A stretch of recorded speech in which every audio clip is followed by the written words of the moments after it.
Quando a gente fala em Brasil das Repúblicas, ou Brasil oligárquico, é quase que instantâneo, dentro do contexto da história do Brasil, nós relacionarmos a República Velha. E é muito importante que quando a gente pensa em República Velha, nós estamos falando naquele período que vem logo após a proclamação da República e vai até 1930. Entretanto, gente, esse período historiográfico brasileiro não pode ser apenas reduzido ao contexto de política do café com leite. E por quê? Seria muito fácil compreender toda essa estrutura oligárquica acerca do café com leite, identificando os dois protagonistas da história, São Paulo e Minas Gerais.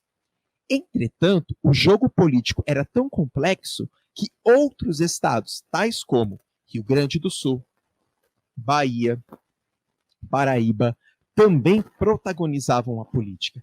Não obstante a isso, grandes mestres, e quando a gente chega próximo à Revolução de 30, quem vai puxar vai ser exatamente um gaúcho. Beleza, grandes mestres? Dado esta introdução e, claro, pedindo 1000 desculpas para vocês sobre todos os problemas possíveis e impossíveis, eu vou colocar aqui a apresentação. Tranquilão? Vamos lá, então. Antes de colocar essa apresentação, eu quero só discutir um elemento que eu acho que vai acabar ficando muito claro para vocês. O que é oligarquia? Por quê?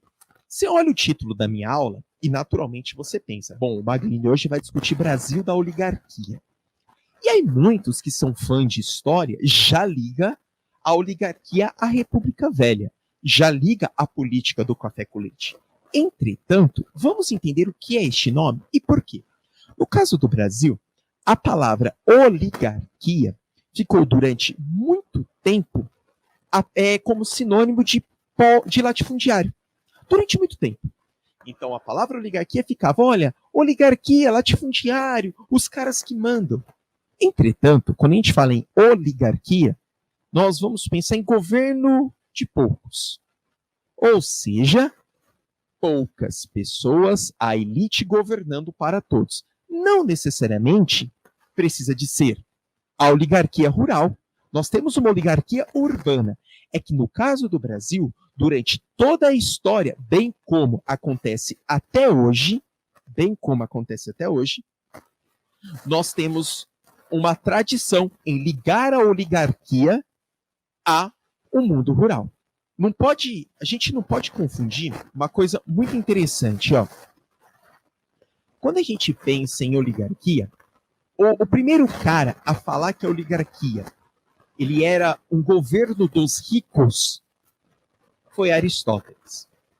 Entretanto, não necessariamente a oligarquia é apenas o governo dos ricos. Porém, como os ricos e os grandes poderosos sempre se articularam em prol das suas necessidades, logo eu uso a oligarquia para referenciar esses pequenos grupos. E no caso do Brasil, a oligarquia sempre esteve relacionada aos pequenos grupos, principalmente aos agricultores. Vamos fazer uma análise técnica aqui, uma análise histórica muito rápida? Gente, basta analisar quais foram os primeiros grandes, poderosos aqui do Brasil. Os primeiros, embora o projeto não deu muito certo. Foram os donatários, olha. E os donatários vieram para produzir agricultura. Então, a classe oligarca brasileira, os oligarcas, esse governo para poucos, advém desde a chegada, desde a invasão portuguesa aqui no território brasileiro. Então, quando a gente constrói hoje e fala Brasil oligarca ou República das Oligarquias, nós, em sã consciência, não podemos cortar o contexto histórico do Brasil e resumir República Oligarca apenas a República Velha. Isso é muito importante. Porque a gente tem uma lógica na história de responder prova. É assim que a gente estuda. Eu aprendi que a República Oligarca é a estrutura da República Velha. Prestem atenção. Quando a gente pega, por exemplo, a República Velha e analisa só no contexto de regime oligárquico, a gente desconsidera toda a história colonial, bem como desconsidera a bancada ruralista de hoje. Por isso que quando a gente está estudando história e pega, desde que começou as diretas já, Constituição de 1988, as eleições que elegeram Collor, e a gente começa a estudar essa lógica da nova república, até que ponto é uma nova república? Porque quem continuou a comandar foram os oligarcas, ou seja, oligarquia vem do grego, governo de poucos. E aí é aquela discussão que eu faço. O governo que nós temos hoje, a estrutura política brasileira, vamos lá, a estrutura política brasileira. A estrutura política brasileira é para poucos? Ou é para todos e todas? A estrutura política, se você analisando essa condição agora e responder é para poucos, então nós vivemos ainda um Brasil oligarca. Percebam? Agora, se você responder não, a política brasileira é para todos, atendem a todas as necessidades, então o Brasil não é mais uma oligarquia. Agora, se a sua resposta for o Brasil ainda continua sendo governado para poucos, vivemos uma oligarquia. Por isso, não podemos resumir a oligarquia apenas a República do Café com Leite. Perfeito? Vamos continuar aqui. Vamos entender, então, todo o contexto. Eu vou deixar minha fotinha maior. Opa, aqui. Aê! Vamos entender o contexto. Galera, se a gente pegar agora, vamos lá, agora é aquele momento que o professor de história, se tivesse na lousa agora, ia construir toda a relação com vocês. Amores, quando a gente fala em república oligárquica, dentro do contexto de história, fechadinho, sem essa análise ampla da introdução que eu fiz a vocês, nós estamos falando do período que vai de 1894 até 1930. É um período que está inserido no que nós chamamos de República Velha. Perfeito? Tanto que, se a gente analisar essa república oligárquica, quando há a mudança de governo no Brasil, nós saímos de uma monarquia e adentramos uma república, toda a estrutura de comando político continua ainda sendo a mesma. A analisar, vamos pegar a proclamação da República. Quando você pega a proclamação da República, a própria população não sabia o que estava acontecendo naquele fatídico 15 de novembro de 1889. Não estava sabendo. Inclusive, os militares, via Marechal Deodoro da Fonseca, participavam de todos os bastidores do Segundo Reinado. Ou seja, nós tivemos, então, uma mudança de um personagem. O personagem em si, Dom Pedro II, se retira, um outro personagem que compunha o Segundo Reinado assume o rolê, só que ele assume o rolê porque quem vai dar toda essa estrutura política para eles? Os oligarcas, principalmente os barões de café do estado de São Paulo.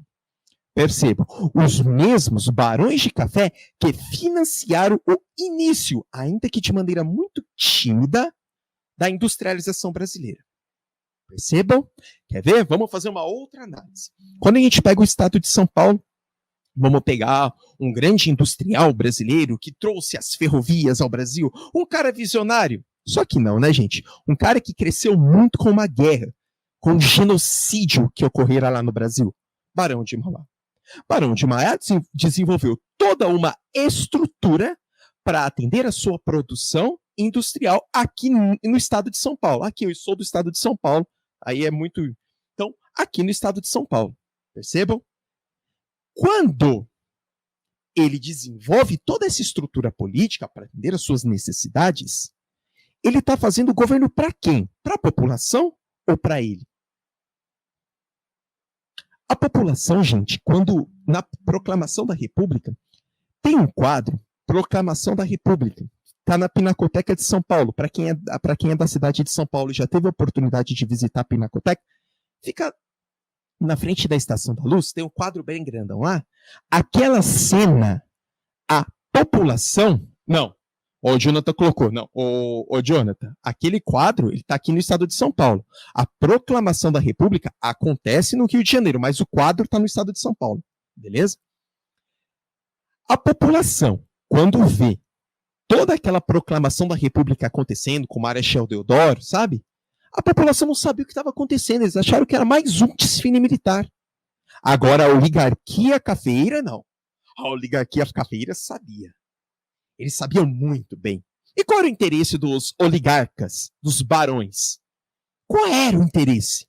Simples. Ter uma liberdade econômica em relação à monarquia. Sabe hoje, quando a gente discute muito esses discursos liberais? Não, vamos partir para o liberalismo econômico com uma pouca intervenção do Estado? A classe oligarca, na virada do século XIX para o século XX, tinha esta mesma concepção, grandes mestres. Essa mesma concepção.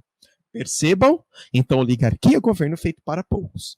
Com isso, e os oligarcas assumindo de fato o protagonismo via Marechal, depois Floriano Peixoto, e aí depois a gente entra para essa política que eu vou mencionar agora, nós adentramos a lógica da República do Café com Leite. Agora vamos lá, Mores. Percebam. Essa República do Café com Leite, só vou deixar uma coisa muito clara, tá, gente?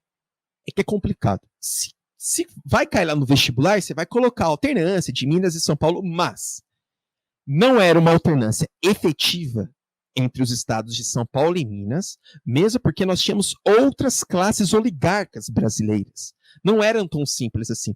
Tanto não era tão simples que, inclusive, quando Washington Luiz vai sair em 29 para Getúlio Vargas assumir o rolê, ele sai exatamente porque indica um outro paulista, para você ver que não era tão bonitinho assim. Porque, às vezes, quando a gente fala em República do Café com Leite, e, portanto, na República Oligárquica do Café com Leite, a gente tem uma concepção muito simplista. O que nós normalmente costumamos a falar? Ah, sai um paulista, entra um mineiro. Parece que era tudo muito tranquilo. E, claro, não eram. Mas uma coisa é certa. Eles, dentro de toda essa política, determinavam o destino da nação. Sim, determinavam o destino da nação. E quando eu falo determinava o destino da nação, eu não estou falando só sobre o aspecto econômico. É sobre o aspecto econômico, social e, claro, político. Afinal, se eu criar todas as estruturas políticas para que eu continue a produzir, eu pouco vou me importar com a grande população. Percebo? Então, este é o contexto quando a gente começa a analisar a República Oligárquica. Inclusive, muitos herdeiros que advêm desta República Oligárquica, vamos puxando, são herdeiros das capitanias hereditárias e hoje muitos políticos são herdeiros desses oligarcas da República Velha. Percebam? Então, esse é o primeiro contexto a nós analisarmos. Ainda, para construir todo esse contexto, vamos entender como funciona. Gente, como você consegue controlar uma grande população? E isso não é resultado do Brasil. Como que Roma, no final da República Romana e na transição para o Império Romano, como que eles conseguiram controlar as tensões sociais? População cada vez mais se concentrando em espaços urbanos, dado o crescimento. Roma. Como? Deram pão e circo, correto? Deram festa. Distraiam a população. Aqui no Brasil, foi algo muito parecido. Como que uma classe oligarca, um governo de poucos, consegue governar para eles, sendo que as formiguinhas da população brasileira a qualquer momento podem destruir o mandato? A primeira atitude é por meio do coronelismo. Isso foi um contexto. Gente, a prática do coronelismo era um elemento muito claro da manutenção da classe oligárquica brasileira. Quando a gente fala coronelismo, é automático vir na nossa cabeça coronéis, mas nem muitos eram coronéis, tá, gente? Não eram. Eram civis de grande posse que, dentro do seu espaço, e principalmente no interior do Brasil, onde a informação de fato não chega, eles detinham o poder da informação à população. Então, imagina um lugar super isolado, onde a referência de poder, onde a referência da moral, onde a referência de tudo é o coronel. Essa classe oligarca, por sua vez, chama o coronel e fala: é o seguinte, tu vai me garantir os votos daquela população. O coronel, por sua vez, vai falar: os votos daquela população, sim, você vai garantir, porque se ele votar para mim, você continua vivendo bem. Como a população, em sua grande maioria, era ou trabalhador rural, ou analfabeta, ou ambas, eles acreditavam na palavra do coronel. E, por sua vez, cada coronel tinha o seu curral eleitoral. Essa lógica do curral eleitoral, muito construída pelas classes oligárquicas brasileiras, acontece até hoje. Quer ver? Eu não sei de onde vocês estão me assistindo, tampouco sei as cidades, o interior do Brasil, enfim. Mas eu vou usar como referência a cidade de São Paulo. Na cidade de São Paulo, essa cidade quase planetária, para quem é da cidade de São Paulo sabe, aqui vai do... Só para vocês terem ideia, em São Paulo, em poucos quilômetros, você sai de uma região que tem o IDH parecido com o IDH da Suécia, e você vai para uma região com o IDH do Haiti, na cidade de São Paulo. E dentro desses lugares, dentro desses bairros, aqui na cidade de São Paulo, nós temos os políticos, no caso, os vereadores, que têm o voto daquele bairro. Isso é curral eleitoral. Não, o político desse bairro é o João. Não, o político desse bairro é o Rodrigo Baglini. Beleza. É isso. Isso é um resultado que herda deste curral. Quando você vai para regiões interioranas no Brasil, e aqui leiam interioranas sobre o aspecto da falta da informação, não sobre o aspecto geográfico, tudo bem, amores?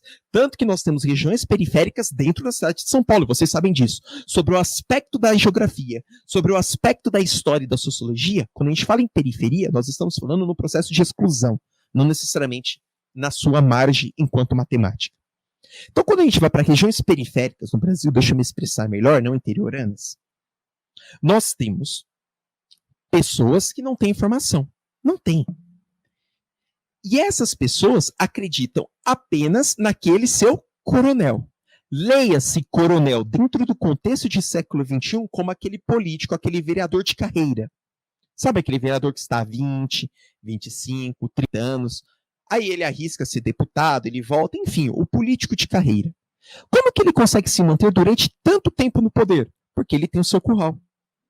Então, imagina, eu tenho o meu vereador do meu bairro. Eu vou eleger. Quando meu filho, ele vai ver eu elegendo, vou falar para o meu filho. Quando o vereador morrer, quem vai continuar? O filho do vereador. É assim. Então, peraí. A oligarquia pode ser resumida à República Velha? Não. Vivemos ainda uma oligarquia. Beleza? Tanto é verdade, gente, que as eleições, a campanha começou. E quando você olha o santinho dos principais que sempre puxam um bonde na frente, nas pesquisas, ou é um vereador, ou é um prefeito, ou é um político de carreira, e se não for de carreira, é alguém filho de outro que é de carreira. Basta analisar os sobrenomes que nós temos aí, tipo Neves, Matarazzo, enfim, o sobrenome carrega. Então, ainda é uma política de curral eleitoral. E por que o coronelismo durante a República Velha, importante, amores, eu estou construindo relações entre a República Velha e a situação atual. Então, vamos tomando as notas, e isso cria bases, por exemplo, para uma reflexão, apontamentos numa possível redação. Beleza? Beleza? Então, isso é muito importante. E aí, amores, por que os coronéis eles eram tão importantes? Porque eles eram o elo entre a população e o Estado. É o elo entre a população e o Estado. E a população brasileira, até hoje, ela tem, na essência do político, aquele cara que vai resolver todos os problemas. E ele vai acreditar. Então, se um mero vereador, vocês sabem, gente, que o vereador, ele não tem capacidade de fazer muita coisa, não. No máximo, trocar nome de rua. Mas se ele chegar para a população e falar, eu vou construir um hospital, eu vou construir várias escolas, eu vou construir vários parques, eu vou trazer o metrô, a população vai acreditar. A população vai acreditar porque a população desconhece o cargo e a função de cada político. Então, peraí, esse vereador é um coronel. E como que este coronel, lá na República Velha, conseguia se manter? Porque ele recebia capital daqueles que já estavam, sobretudo, no Poder Executivo. No caso, o Partido Republicano Paulista e o Partido Republicano Mineiro. E hoje, como que isso acontece?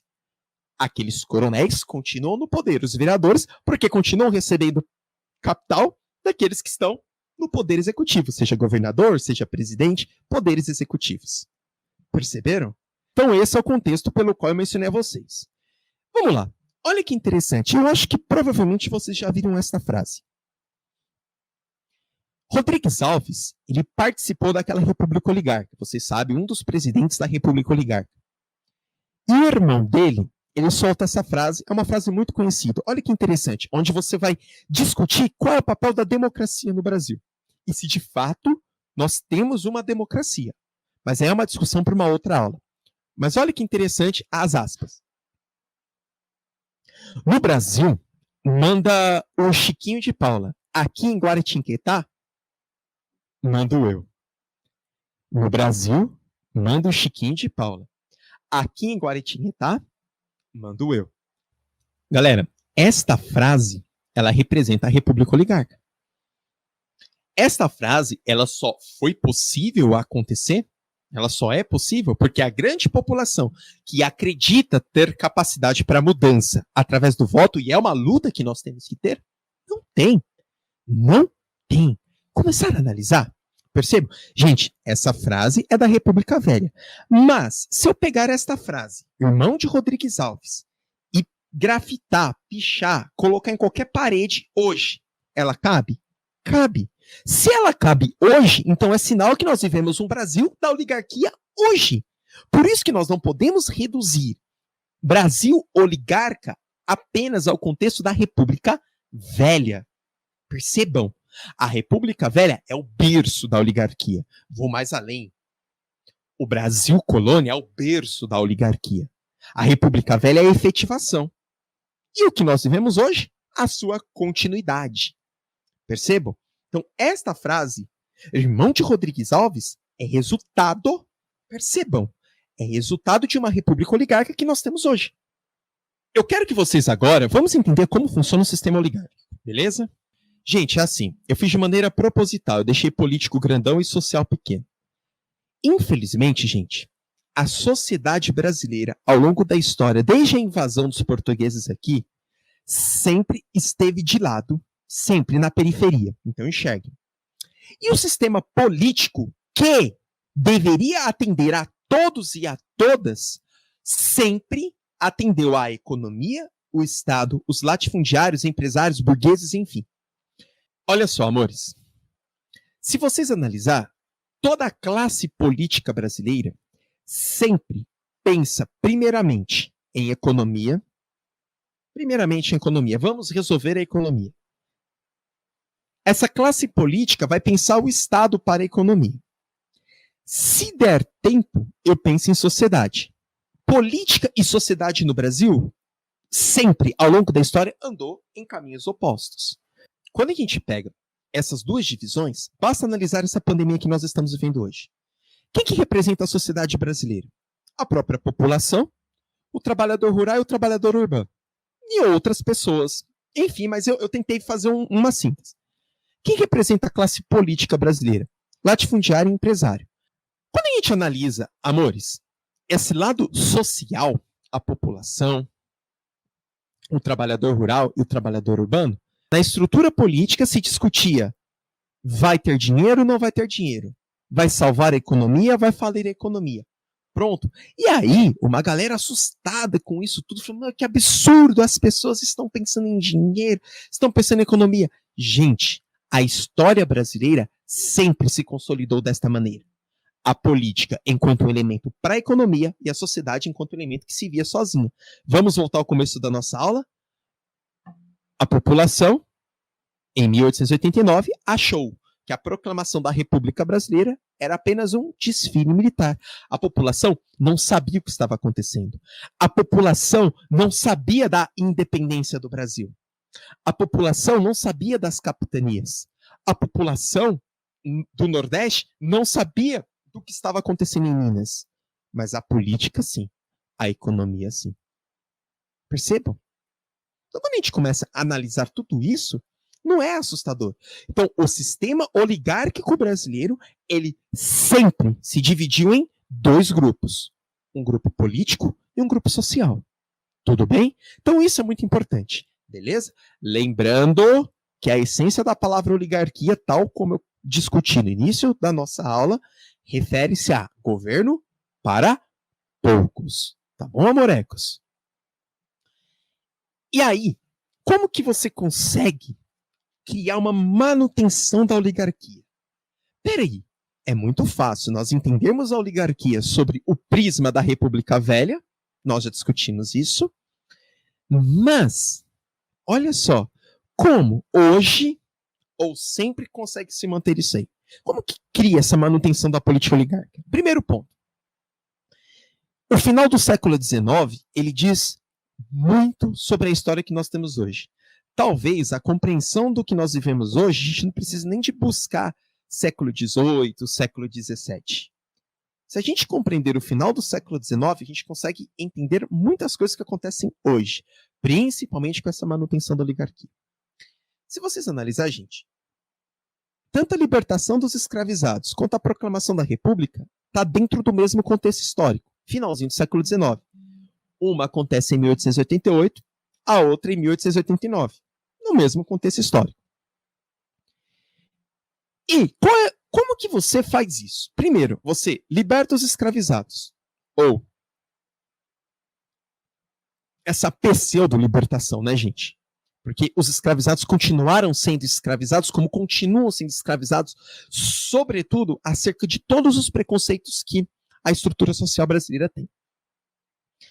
Então você liberta, mas você não insere eles na sociedade. Peraí, se você liberta e não insere eles na sociedade, logo você não insere eles num contexto político, não insere eles num contexto econômico, tampouco insere eles num contexto cultural.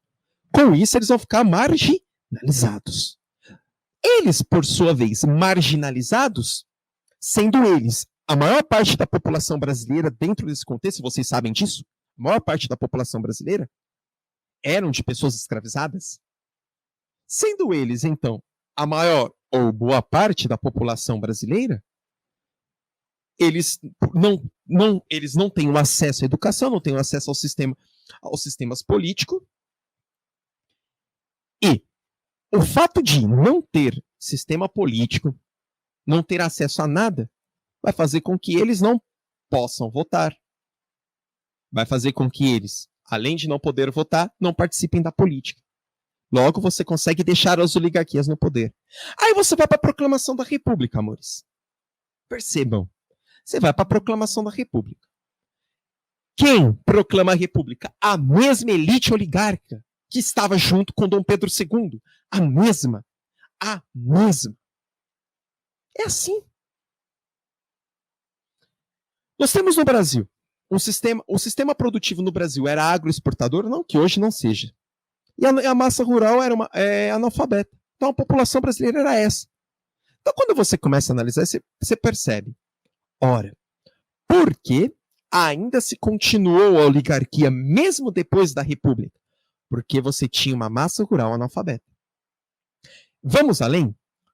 Por que ainda se continua a oligarquia na nova república? Porque você tem uma massa rural, hoje uma massa urbana, mas ainda analfabeta. Percebam? Não é difícil ser político no Brasil. Basta ter o contato certo, ou nascer bem. Peraí, se a gente está falando em oligarquia, quando que se formou o Estado brasileiro? Gente, você sabe, o Estado brasileiro, ele ainda hoje, ele está em processo de construção. Pô, velho, isso aí é certo. O Brasil ainda procura a sua identidade. Procura.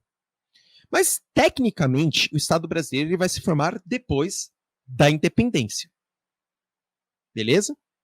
Tecnicamente. Mas, primeiro passo, se você não consegue formar um Estado nacional, como você vai conseguir quebrar esse regime oligárquico? Quando o Brasil ele se forma enquanto Estado em 1822 com a pseudo-independência, nós tínhamos uma ausência de uma unidade nacional. Por quê? Dentro do Brasil, você tinha diferentes grupos. Então, quais eram os grupos do Brasil, gente, em 1822? Gente, mil perdões, é claro que eu tenho vários, mas eu vou tentar aqui explicar para vocês em tranquilo. Como que era? Então era assim, você tinha os oligarcas, percebam, os donos de terra. Dentro desses donos de terra, você tinha portugueses e você tinha pessoas brasileiras, mas de grande influência também. Ponto. É a oligarquia. E o rei em cima, o imperador. Mas estava ali dentro do pacote. No meio, você tinha os trabalhadores e na base, os escravizados. Os escravizados, por sua vez, não enxergavam o Brasil enquanto terra, enquanto seu espaço de identidade. Não enxergavam por todos os motivos claros. Os caras tinham sido arrancados do seu continente africano. Então eles tinham todo... O que eles tinham do Brasil era raiva. E tá certo. Então imagina, você chega num espaço onde você vai ser escravizado, longe da sua família, trabalhando que nem camelo. Como você vai ter amor a esta terra? Do outro lado, você tinha trabalhadores, que também vivia todas as mazelas sociais. A única unidade nacional na formação era dos oligarcas. Ora, porque quando se estabelece a independência em relação a Portugal. Mas o sistema econômico continua a produzir. Afinal, o Estado brasileiro sempre se formou ou se consolidou. De um lado, o Estado para a economia, do outro lado, a sociedade. Se vire sozinho. Então, isso é algo bem importante a destacar. Deixa grandão aqui para vocês. E como que você vai formar um Estado se a sua soberania ainda não é sua? Tecnicamente, amores, vocês bem sabem. Qual que seria o interessante? Quando o Brasil se forma enquanto Estado, enquanto independência, a soberania deveria ficar na mão de quem? Do Brasil. Mas não, a soberania ficou na mão da Inglaterra. Ficou na mão da Inglaterra. Aí, a gente começa a entrar num conflito muito louco. Porque a nossa classe oligarca depende de outra classe oligarca. A nossa classe oligarca depende da Inglaterra. Como que você consegue, então, desenvolver uma soberania nacional? Como você consegue destruir esse sistema posto? Como? Então, a formação do Estado brasileiro se formou beneficiando a oligarquia. Volto a falar, o nosso conhecimento tem que ser em espiral. Eu já discuti com vocês. Do mesmo modo que a gente discute, a gente tem que ampliar a oligarquia para além da República Velha, amores. Para além da República Velha, nós temos que entender o sistema de formação do Estado brasileiro, que já formou pensando na própria oligarquia. O tempo vai passando e nós chegamos em 1930. Aqui é algo muito curioso, amores. Porque quando a gente está estudando, a gente pega e fala assim, diz assim, ó. Cara, a partir de 1930, o Brasil começou um processo de industrialização. Em certa medida está certo, mas em muita medida está errado. E vejam por quê. O próprio governo de Getúlio Vargas, para conseguir governar, ele vai fazer alianças com as classes oligarcas agrícolas da antiga política do café com leite. Aí você deve estar pensando, peraí, Getúlio Vargas, que vem com um discurso de política nacional desenvolvimentista, que vem com um discurso de industrialização, faz acordo com as classes oligarcas? Política? Quem estava no poder desde sempre? A oligarquia. Se a oligarquia estava no poder desde sempre, pensem comigo, como você vai conseguir governar tirando todo mundo? Vamos fazer um ensaio agora? Como que se governa no Brasil, amores? Aliás, como se governa em qualquer lugar. Como se faz política? Se faz política fazendo política. E como se faz política? Articulando, conversando. Infelizmente, fazendo acordos. Mais uma vez, lembra que eu falei para vocês? O Estado não pensa na população. Todos aqui, eu não sei qual é a média de idade que vocês estão me assistindo. Eu devo ter alguns alunos dos meus anos iniciais. Eu acho que eu tenho até minhas crianças aí de 6, 7 anos. Eu não sei qual é a média de idade de vocês. Mas eu acredito que muitos que estão aqui nessa live, porque os outros estão vendo outras coisas, né, enfim, tem mais de 17, 18 anos. Enfim, já fez o ensino médio ou está terminando o ensino médio. E, cara, eu só não vou apostar dinheiro porque eu não tenho. Mas eu aposto com dislikes. Eu duvido que quando você está estudando história, todo o seu estudo de história sempre está pautado pela lógica econômica. Nunca se fala em sociedade. Tudo se estrutura pela lógica econômica. Olha, vamos estudar o período tal. Aí começa estudando toda a economia. Aí vai falar dos grandes oligarcas, dos grandes poderosos. E a população nunca aparece. E não quero ser hipócrita aqui. Eu reproduzo isso também. Isso é para você mostrar o quanto o nosso Estado sempre se pautou pela economia. Vocês sabem, a história sempre se pautou por isso. Perceberam? Só que uma coisa assim é verdade. É verdade. Com essa política nacional desenvolvimentista, a gente vai ter uma grande transformação econômica no Brasil, que vai ser o início de um processo de urbanização. Opa! Aí, normalmente, qual é o nosso erro na história? Urbanização. Peraí, urbanização? Não tem os latifundiários, não tem os donos de terra, urbanização. Tá, até aí tá tudo bem, tá tudo certo. Mas, vamos analisar. Você não vai ter, de fato, os donos de terra dentro do contexto de urbanização nessa política nacional desenvolvimentista de GV.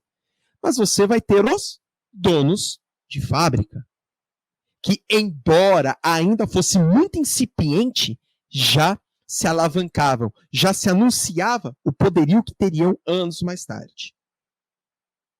Dado as indústrias de base que GV viera a desenvolver na sua história. E aí agora a gente não tem mais oligarquia rural. Nós temos agora duas. A oligarquia rural e a oligarquia urbana. E a população continua excluída. Continua com as desigualdades. Ora, mas a urbanização não iria trazer toda a técnica? Na verdade, de fato, a urbanização trouxe a técnica. A urbanização trouxe a industrialização. A urbanização gerou empregos. Mas a urbanização manteve a mesma estrutura pelo qual eu mencionei para vocês. Estado sempre pensa em economia. Percebam? Sempre pensa em economia. E como que se deu? Esse modelo de política nacional desenvolvimentista foi um modelo, gente, que todos os governos, em alto ou baixa escala, depois de GV, adotou. Todos. Vamos fazer um ensaio aqui rápido. História. Gente, vem GV, aí GV passa os 15 anos no comando, sobre essa lógica do nacional desenvolvimentista. Aí vem Eurico Gaspar Dutra. Gaspar Dutra é o entregão. É um entregão. Estados Unidos, faz o que você quiser aqui no Brasil. É um entregão. Aí vem GV, tem um período, né, de governos muito rápidos, aí volta GV nos braços do povo. GV continua essa política, inclusive na volta de GV vem com a Petrobras. Aí vem JK. Putz, JK. Vem tudo que é indústria. Vamos. Repara, sempre numa lógica econômica. JK carrega esse título do nacional desenvolvimentista muito forte com ele. Mas basta analisar que quando ele consolida Brasília, toda a população, conhecidos como candangos, que vem sobretudo das regiões norte e nordeste, constrói Brasília, desenvolve Brasília e hoje moram nas cidades satélites, nas cidades do lado. Numa região totalmente diferente. Aliás, o Distrito Federal, se tiver alguém do Distrito Federal aqui, por favor, se manifeste. O Distrito Federal é algo colapsal, assim, é louco, porque você vai lá em Brasília, no plano diretor, bonitão, cara, mas quando tu afasta um pouquinho, você fala, cara, que é isso? Brasília, Distrito Federal. Mais uma vez, a Política Nacional Desenvolvimentista. Aí, nós entramos no período da ditadura militar. Lembrando, claro, entre JK e ditadura, nós tivemos Jânio Quadros e Jango, Jânio Quadros e João Goulart, e dá-lhe pau. 64, Castelo Branco, aí vai até 85 com Figueiredo. Aí é só porrada. Mas, em cima da porrada, qual foi a política que se aplicou no Brasil? A política oligarca. A oligarquia da ditadura. Gente, quem compunha a Aliança Renovadora Nacional? A Arena. Quem? A Arena era o partido de situação da ditadura. Os oligarcas, os latifundiários. Por exemplo, Sarney. Sarney era da Arena. E o que Sarney é? Um oligarca. Um donatário. Percebam. Se vem sobre o discurso do nacional desenvolvimentista, mas ainda continua a estrutura oligarca. Aí a gente chega na década de 80. A década de 80 passa por crises inflacionárias, é a década perdida. É uma década muito louca no Brasil, porque nós estamos num fim de ditadura, num movimento de diretas já, e ao mesmo tempo discutindo uma outra Constituição. Putz, a década de 80 teve um monte de moeda, um monte de dinheiro, mais uma vez, ó, plano Bresser, Bresser 1, Bresser 2, plano cruzado com o governo de Sarney, aí vem a Constituição. E tudo isso, mais uma vez, pensando em economia. Repara, tudo isso para salvar quem? A classe oligarca. E aí nós chegamos no Plano Real. Plano Real, aí eu viro, aí eu já estou aqui em Nova República. Percebam, agora eu estou na oligarquia atual. Plano Real. O Plano Real, ele basicamente estruturou reformas orientadas para o mercado.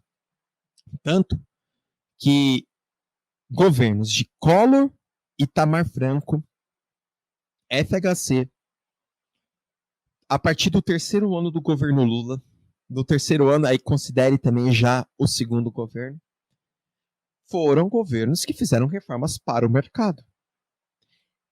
E este Plano Real, amorecos, este Plano Real, ele trouxe como pauta todos os elementos que foram discutidos em 1988, 89, meu Deus, agora me fugiu a cabeça.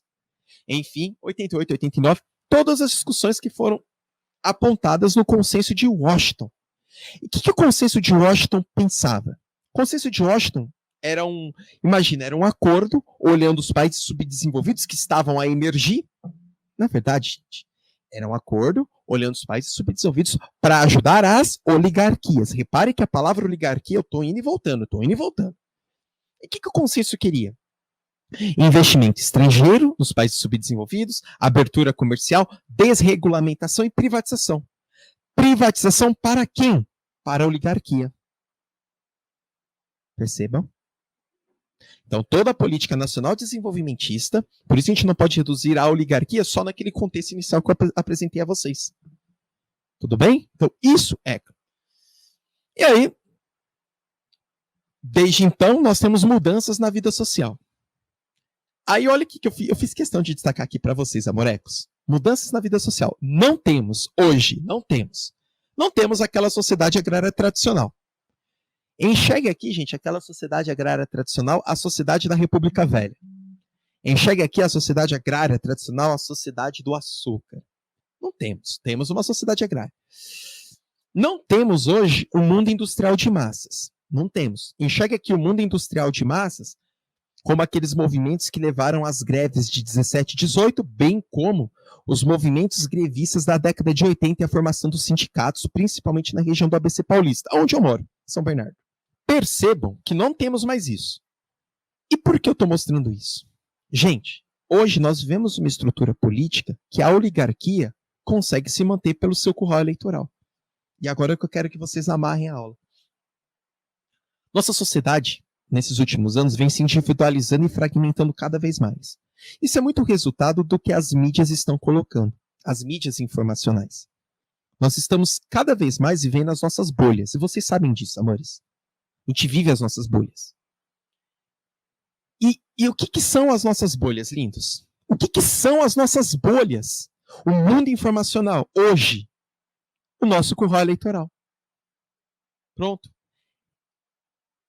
Eu comecei com o curral eleitoral e eu terminei com o curral eleitoral. Vivemos uma república oligárquica.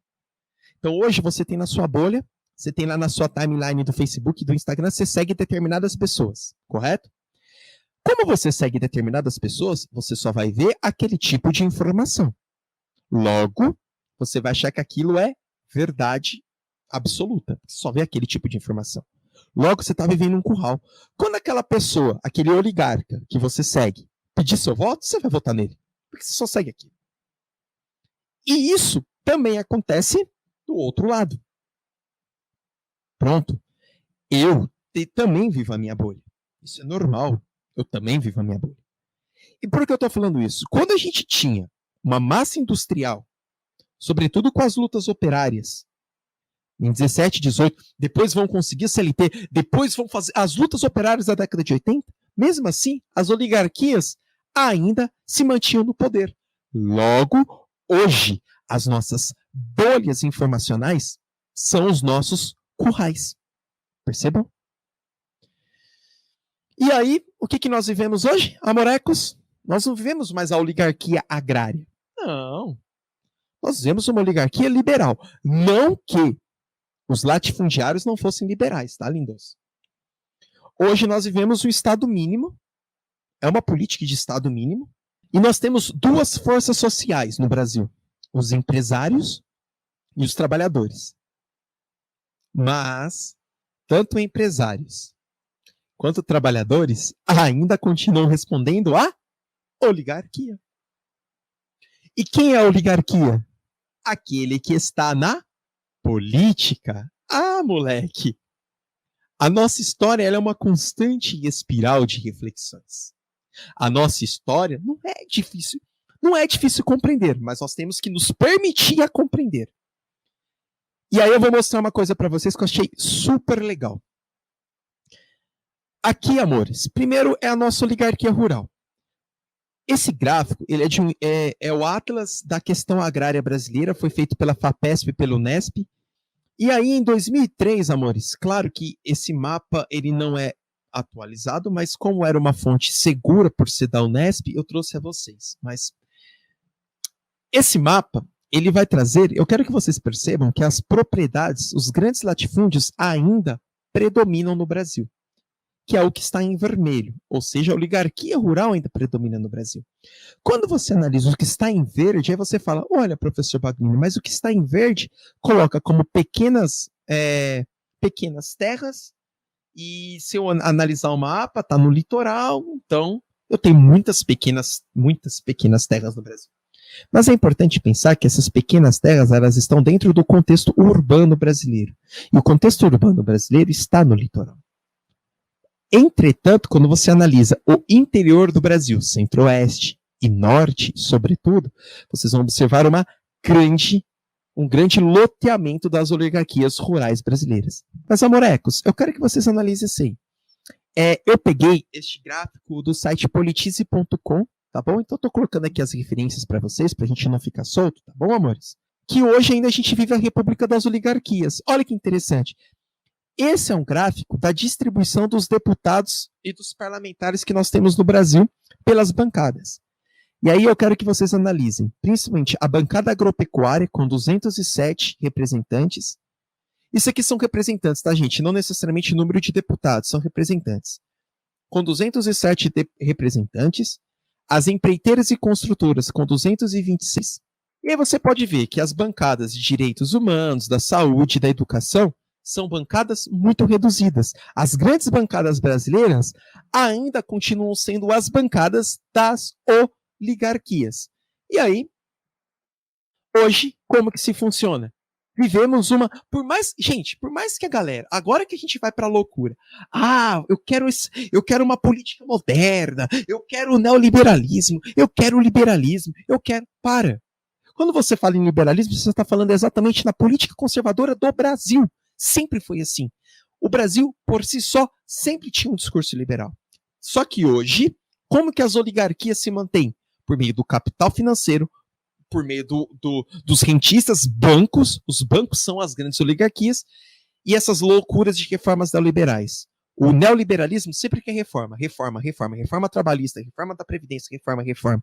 Para atender a quem? Para atender à economia. Lembrando que o Estado brasileiro sempre vai pensar na economia, nunca na sociedade, infelizmente. Galera, é isso.